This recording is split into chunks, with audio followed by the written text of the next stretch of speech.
Bagus ya. Baik, kan? Assalamualaikum Ustaz. Waalaikumsalam warahmatullahi wabarakatuh. Bagaimana cara mengobati hati yang mudah tersinggung, mudah sekali sakit hati, dan mudah marah? Hatur nuhun, jazakumullahu khair. Baik. Yang pertama jamaah, ingatlah bahwa itu takdir Allah. Ingatlah yang terjadi, yang menjadikan kita marah, yang menjadikan kita tersinggung. Yang dilakukan oleh orang tersebut adalah apa? Takdir Allah. Tidak akan bisa dia hindari. Tidak akan bisa dia hindari. Kalau dia ingin tidak menyakiti kita, ingin tidak menyinggung kita, tidak akan mampu.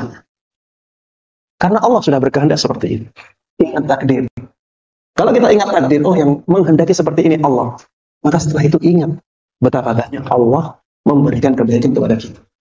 Betapa banyak Allah memberikan kenikmatan kepada kita. Kalau Allah mengganggu, misalnya, kebahagiaan kita atau hati kita melewati orang tersebut, ya, maka ya tidak ada masalah. Bandingkan dengan nikmat Allah yang sangat luar biasa. Ya, dengan seperti itu, ya kita akan lebih mudah memaafkan orang lain. Karena sebenarnya orang lain tersebut juga tidak akan mampu menghindari pekerjaan atau perbuatannya tersebut. Tidak akan mampu. Karena memang sudah ditakdirkan oleh Allah seperti itu. Ini yang pertama. Yang kedua, ingatlah bahwa antum juga membutuhkan sikap maaf. Ya, antum juga membutuhkan maafnya orang lain. Maka perlakukan orang lain seperti kita ingin diperlakukan. Bukankah kalau kita salah kita ingin dimaafkan? Iya, maka maafkan orang lain. Karena kita ingin seperti itu. Ingin diperlakukan seperti itu. La yu'minu ahadukum hatta yuhibba li akhihi ma yuhibbu li nafsihi.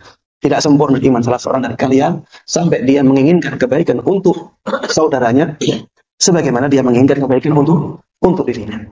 Ya, ini yang kedua. Yang ketiga, jamaah sekalian rahimanallah, ingatlah terus keutamaan memaafkan kesalahan orang lain.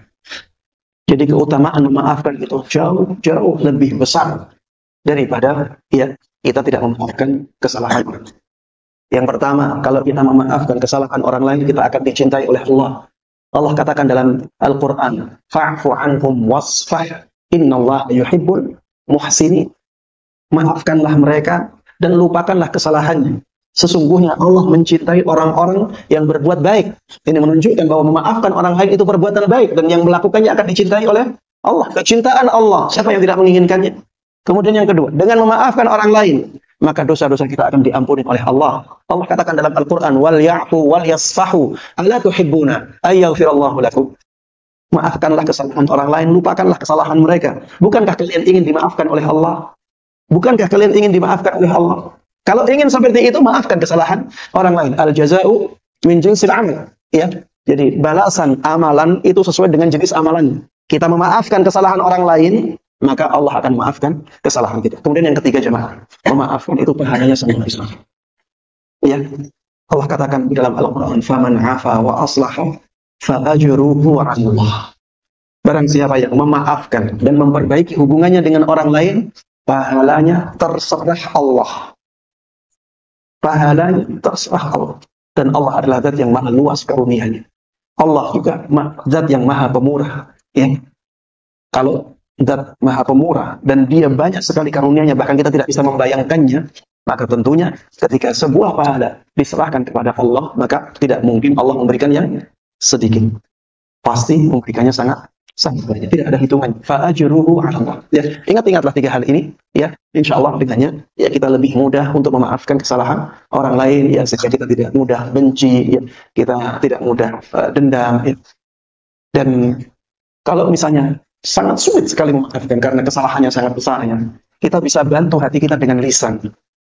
Ya, misalnya ketika sendiri kita katakan, ya Allah, aku maafkan dia karenamu, ya. Ya Allah, aku relakan kesalahan-kesalahan dia kepadaku karenamu, ya Allah. Ya, kita bisa bantu hati kita dengan lisan kita, ya, ketika sedang sendiri. Kalau sama orang banyak nanti akan dilihat ini orang tidak normal. Tapi ketika sendiri seperti itu disyariatkan, ya. Ada contohnya dari sahabat Umar Ibn Khattab radhiyallahu taala anhu, walaupun dari sisi yang lainnya. Tapi intinya ya berkaitan dengan hati. Itu ya bisa kita lakukan.